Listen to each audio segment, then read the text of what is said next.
우리는 이제 세례에 대해서 오늘 말씀 제목이 세례의 기원과 의미, 또 세례의 의미에 대해서 생각을 해보려고 합니다. 우리 함께 예배드리는 우리 모두가 세례를 받았고 경험했죠. 그러나 세례에 대한 의미를 잘 알고 이해한다는 것을 모른 채 세례를 받았었다라는 것을 한번 생각하면서 세례에 대해서 우리가 함께 나누고 은혜를 나누는 복된 시간 되기를 간절히 부탁을 드립니다. 아멘.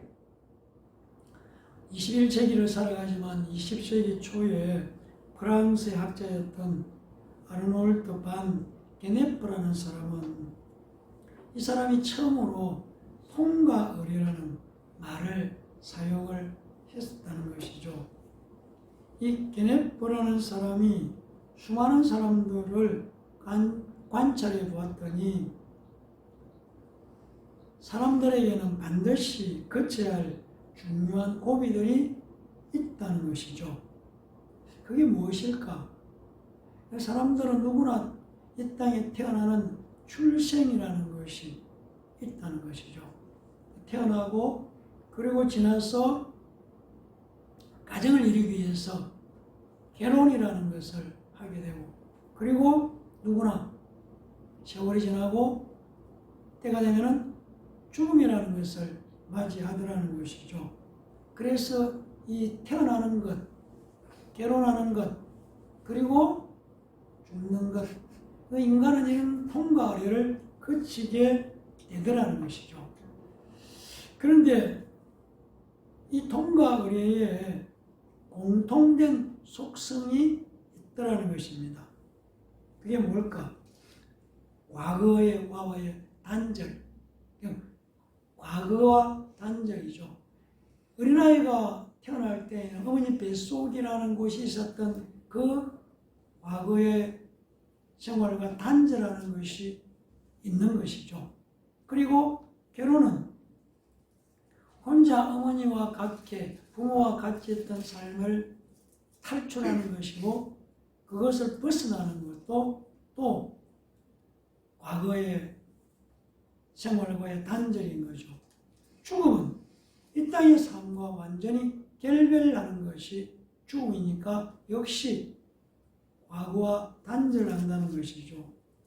그래서 어떤 의미에서는 단절이라는 것이 죽음을 의미하고 잊어버리는 것을 의미할 수 있는 것 아니겠습니까? 그래서 예수 믿는 우리는 이전에 예수님을 모르고 살아가던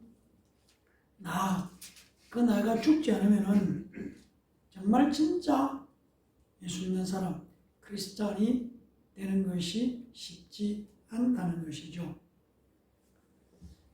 그래서 예수 믿는 것은 어쩌면은 끊임없이 과거의 삶과의 단절, 결별, 끊어버리는 작업일 수가 있다는 것이죠. 우리가 신앙생활하면서 과거와 연결된 것을 끊고 새로운 예수 그리스도 안에서 살려고 몸부림치는 것이 어쩌면 우리의 신앙생활이다 그런 생각을 해볼 필요가 있다는 것입니다. 그래서 오늘 저는 이 단절과 죽음을 세례의 의식과 연결해서 생각을 해보려고 합니다. 그래서 첫 번째 생각해 보고자 하는 것은 세례의 기원이 그리고 세례의 의미가 무엇일까 하는 것을 한번 생각해 보려고 합니다. 교회 와서 신앙생활하면서 어느 정도 시간이 지나면 세례 의식을 갖게 되고 세례를 받게 되죠. 그러나 이 세례가 정말 세례의 기원과 의미가 어떤 것일까에 대해서는 깊이 생각하지 않는 경우가 많죠. 그래서 예수 믿고 잘 되고 구원받고 축복받고 그런 쪽에만 관심을 가졌는데 오늘은 세례의식도 있고 하니까 세례의 기원과 의미를 한번 생각해 보려고 합니다. 신약 성경 고린도전서 10장 1절 2절을 보면은 이렇게 말씀하고 있습니다. 형제들아, 나는 너희가 알지 못하기를 원하지 아니하노니 우리 조상들이 다 구름 아래 있고 바다 가운데로 지나며 모세에게 속하여 다 구름과 바다에서 세례를 받고 이렇게 말씀하고 있습니다. 그러니까 고린도전서 10장 1절 2절에서 세례의 기원을 이스라엘 백성들이 홍해 바다를 건넌 것을 세례의 기원으로 말씀하고 있다는 것이죠. 이건 제 말이 아닙니다. 성경이 바로 고린도전서 10장 1절 2절에서 그렇게 기록을 하고 우리에게 설명해 주고 있다는 것입니다. 그러니까 이스라엘 백성들이 홍해를 건널 때 그 물이 다 없어져 버린 것이 아니고 우리가 알고 있는 것처럼 성경이 말하고 있는 것처럼 물이 큰 벽을 이루었다고 말씀하고 있다는 것이죠. 그러니까 물이 홍해바다가 갈라질 때에 양쪽 벽 그 사이에 큰 벽이 만들어졌고 그리고 길이 나타났고 이스라엘 백성들은 모두 양쪽에 큰 물이 벽이 되어 있는 그 가운데로 물속을 지나간 것과 똑같다는 말씀이죠. 그런데 이스라엘 백성들이 홍해를 건널 때 애굽에서 이스라엘 백성들을 쫓아왔던 군대들도 그 길로 들어섰던 것이죠. 그런데 물이 다시 바다를 메꾸어서 애국 군사들은 모두 바닷물에 빠져 죽었지 않습니까? 그러니까 이렇게 홍해 바다를 건넌 이스라엘 백성은 이제는 원래대로 홍해 바다가 메꾸어지고 나니까 더 이상 애국으로 다시 돌아가고 싶어도 과거의 그 애국 생활로 돌아가고 싶어도 갈 수 없게 된 것입니다. 우리가 애국 이야기할 때에 그냥 지금의 이집트 지역을 떠올릴 수 있지만 성경은 애국을 세상을 말하고 있다는 것을 세상을 의미한다는 것을 우리는 잘 알고 있습니다. 그러니까 이스라엘 백성들은 세상 애굽에 무언가 이루기 위해서 애굽에서 세상이 원하는 대로 살고 살아가는 그 이스라엘 백성들을 하나님께서 하나님을 섬기라고 홍해를 건너게 하셨고 그리고 이제는 홍해가 원래대로 돌아왔기 때문에 다시는 애굽으로 되도록 갈 수 없게 되어 버렸다는 것입니다.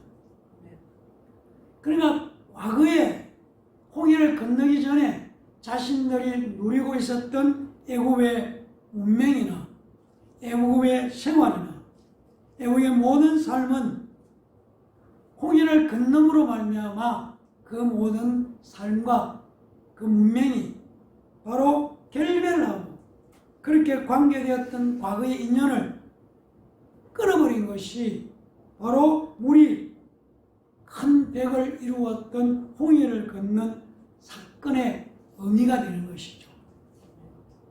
그리고 이스라엘 백성들은 그 통과했지만 그 뒤를 따랐던 애굽의 군대는 바다의 수장 죽음을 면치 못했다는 것이죠. 그러니까 여기서 우리가 생각해 보게 되는 것이 세례의 의미는 과거의 인연을 끊어버린다는 의미가 있다는 것을 알 수가 있습니다. 즉 과거를 완전히 청산하고 하나님을 섬기는 새로운 생활을 시작하게 되는 것이 세례의 의미라는 것입니다. 이스라엘 백성들이 홍해를 건너므로 애굽에서 과거를 청산했던 것처럼 세례를 받음으로 과거에 죄인이었던 바로 자신, 그래서 나는 죄인이라고 고백을 하게 되므로 죄에서 구원해 주실 분을 만날 수 있는 길을 열어놓게 되는 것이죠. 왜 그렇습니까? 내가 죄인이라는 것을 알아야 용서해 주는 분을 찾게 되고 만날 수 있다는 것이죠. 우리가 알고 있는 것처럼 성경은 요한의 세례, 세례 요한 얘기를 합니다. 그래서 요단강에서 세례를 베풀었고 예수님도 바로 요한으로부터 세례를 받았죠. 그러나 요한의 세례에는 구원이 없다는 것입니다. 요한의 세례는 죄인임을 깨닫게 되므로 바로 구원을 주시는 예수님을 만날 수 있는 길이 열리게 만들어 놓는 것이죠. 세례라는 말, 헬라어 원어의 말은 밥티스마이고 세례를 받는다 이렇게 할 때는 밥티조라고 표현을 합니다. 바로 이 말을 그대로 번역하면은 물에 훅 잠근다는 의미가 되는 것이죠. 그래서 우리말로 하면은 침례라는 말이 원어의 해석에 더 가깝다는 것이죠. 물에 쑥 들어갔다가, 그러니까 요단강에서 세례를 받았다는 것은 요단 강물 속에 완전히 잠겼다가 다시 위로 올라오는 것을 의미하는 것이죠. 그래서 세례의 뜻은 물 속에 들어가 장사 지낸다, 죽는다는 말입니다. 왜 죽느냐는 것이죠. 예수 그리스도와 연합하기 위해서 죽는 것이죠. 의미를 우리는 알 필요가 있다는 것이죠.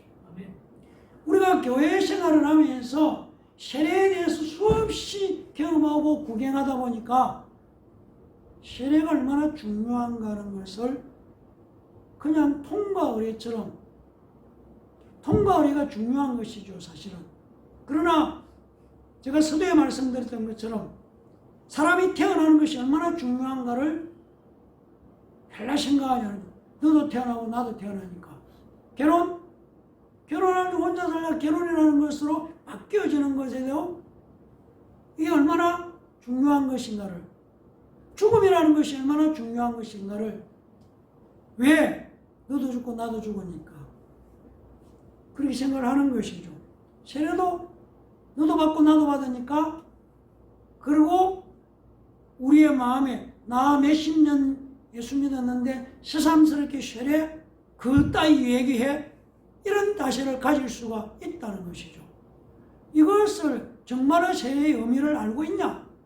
이 질문 앞에 오늘 말씀을 나누려고 하는 것이죠. 자, 우리가 읽은 로마서 6장 3절 한번 보겠습니다. 자, 3절 한번 읽어보겠습니다. 시작. 무릇 그리스도 예수와 합하여 세례를 받은 우리는 그의 죽으심과 합하여 세례를 받은 줄 알지 못하느니라. 이 말이 성경 말씀이죠.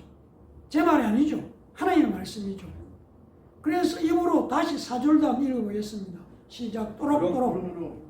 그러므로 우리가 그의 죽으심과 합하여 세례를 받으면 그와 함께 장사되었나니 이는 아버지의 영광으로 말미암아 그리스도를 죽은 자 가운데서 살리심과 같이 우리로 또한 새 생명 가운데서 행하게 하려 함이라.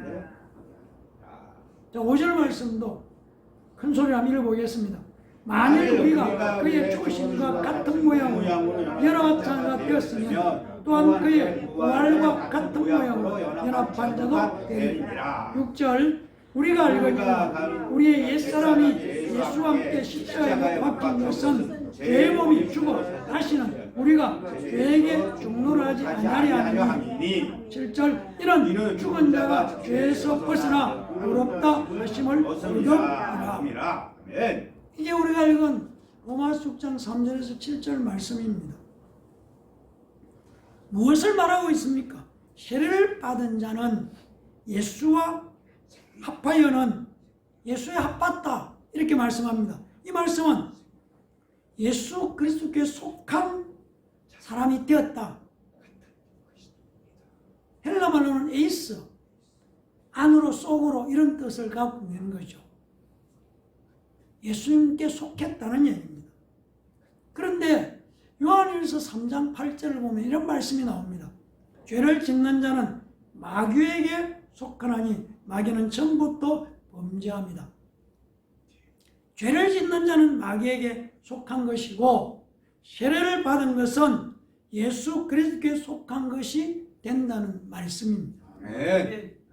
그러므로 세례를 받는다는 것은 예수님께서 십자가에 죽으신 것처럼 우리가 과거로부터 완전히 벗어나고 죄인이라는 신분에서 완전히 벗어나서 내가 예수님과 함께 연합하여 장사되는 것이 세례가 가지고 있는 내용이라는 것입니다. 그리고 예수 그리스도와 완전히 하나가 되는 것이 세례라는 것입니다. 우리가 아는 것처럼 죄의 값은 사망이지 않습니까? 세례받는다는 것은 예수 그리스도와 더불어 죽는 것을 말하는 것이고, 죄는 마귀와 함께 죽는 것이고, 세례는 예수 그리스도와 함께 죽는 것이죠. 그런데 세례는 죄와 완전히 별개의 것으로 축복받는 길이 세례를 통해서 우리에게 열리는 것입니다. 조금 생각해 보면은 죄를 짓고 죽는 것이나 세례를 돌다 세례도 죽는다는 얘기를 하는 것이니까 같은 것 같은데, 하나는 죄를 짓고 죽는 것은 영원한 저주를 받는 죽음이고 마귀에 속한 것이고, 다른 하나 세례는 통해서 죽는 것은 부활을 통해서 영원히 사는 길이 열려지는 것이라는 것. 죄의 값은 사망이니까 마귀에게 속해서도 죽는 것이고 예수 그리스도 안에서 죽는 것이지만, 죽는 것 같지만 세례를 통해서는 영원히 사는 축복을 받는다는 것을 말씀하고 있죠. 그래서 이 내용이 얼마나 귀중한 것이냐는 것이죠. 놀라운 것이냐는 것이죠. 마귀에게 속해서, 죄를 짓고 마귀에게 속해서 그 안에 있느냐, 세례를 받고 예수님께 속하느냐, 우리가 선택하는 것이고 우리에게 일어나는 결단이 필요한 것이죠. 계속해서 마귀에 속해서 영원한 저주로 갈 것인가, 예수 그리스도를 통해서, 세례를 통해서 영원한 축복의 통로를 우리에게 열려질 것인가.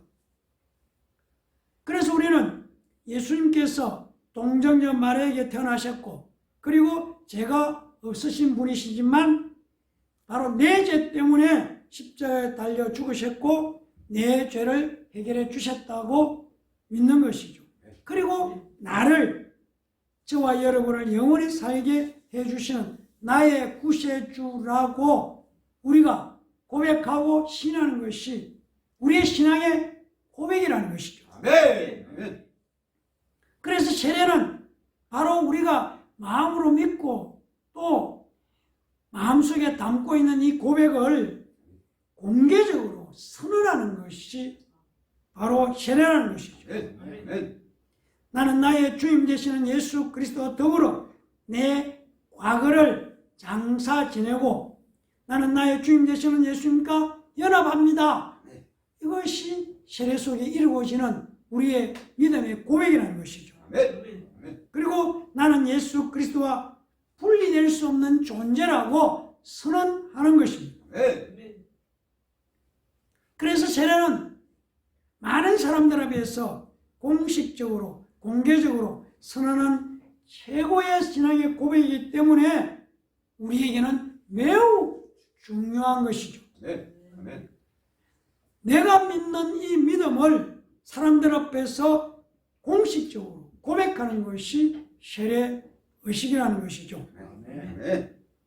세례는 내가 믿는 믿음을, 신앙을 많은 사람 앞에서 공식적으로 드러내는 의식이 세례라는 것이죠.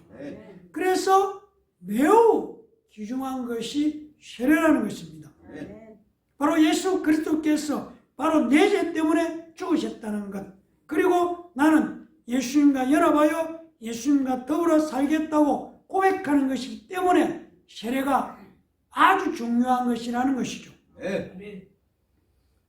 세례가 우리가 알고 있는 것처럼 하나의 의식이지만 예수 그리스도께서 성천하시기 전에 하신 마지막 말씀이죠. 그리고 명령이죠. 세례를 주라고 말씀하셨고 세례를 받으라고 하셨죠. 아멘.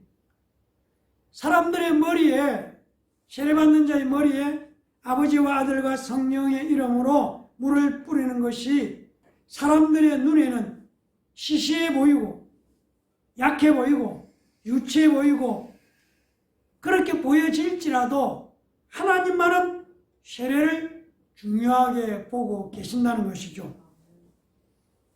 하나님만은 세례를 매우 귀하게 보신다는 것입니다. 매우 크게 여기신다는 것이죠.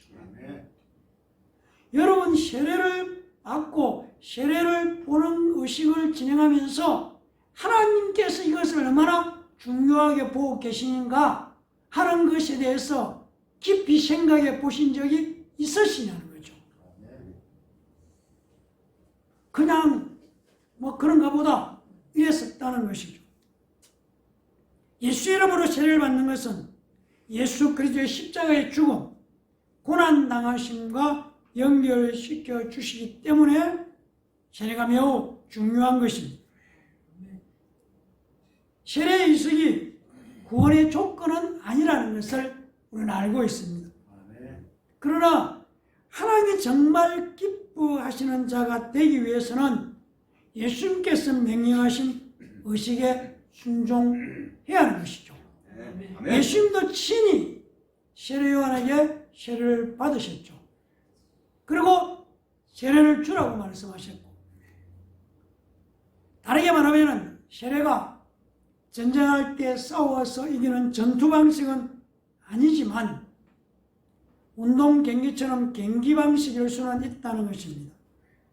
우리가 알고 있는 것처럼 전투는 내가 살려면 상대가 죽어야 되는 죽고 사는 문제일 수 있지만 운동장에서 경기하는 것은 죽고 사는 문제가 아니지만 경기를 통해서 상을 받을 수 있느냐 못 받느냐, 그리고 내 주변에 있는 사람들에게 기쁨을 줄 수 있느냐 그렇지 못하냐 하는 문제는 경기장에서의 경기 방식일 수 있다는 것이죠.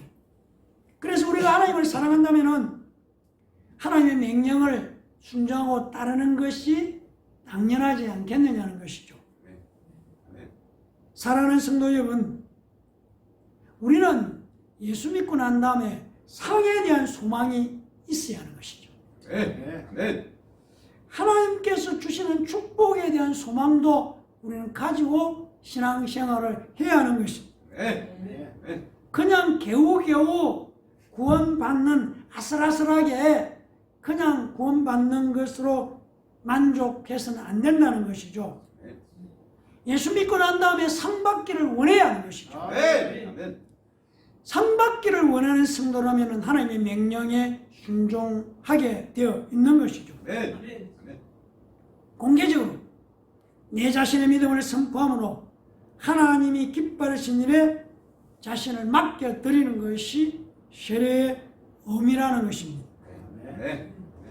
그래서 오늘 예배드리는 예담교회 성도 여러분은 세례에 대해서 다시 한번 진지하게 생각하고 세례가 주고 있는 의미, 그리고 세례는 하나님께서, 예수님께서 마지막에 성천하시기 전에 바로 부탁하셨고 하신 명령이다. 그래서 세례를 근성으로 생각할 문제가 아니라는 것. 세례 속에 담겨있는 이 깊은 의미를 깨닫고, 그리고 우리의 믿음은 상을 받기를 갈망하는 믿음이어야 되는 것이죠. 억지로 부끄러운 구원을 받는 것으로 만족할 것이 아니라 그와 더불어서 하나님께서 우리에게 주시는 그 상급, 상에 대한 간절함이 있는 그런 믿음의 사람들 다 되어서 하나님께서 주시는 상급을 우리의 삶의 현장에서, 신앙의 현장에서 체험하는, 체험이 있는, 경험이 있는 믿음의 사람들 다 되시기를 예수님 이름으로 간절히 축원합니다. 아멘. 기도하겠습니다. 감사합니다. 하나님, 오늘 우리에게 세례의 의미, 나아가서 기원까지 함께 나누신 은혜를 주셔서 감사합니다. 이 이후에 우리 김남영 성도에게 세례를 베풀 때 하나님의 은혜와 능력과 권세를 통해서 성령 세례도 함께 임하고 역사할 수 있도록 축복해 주시옵소서.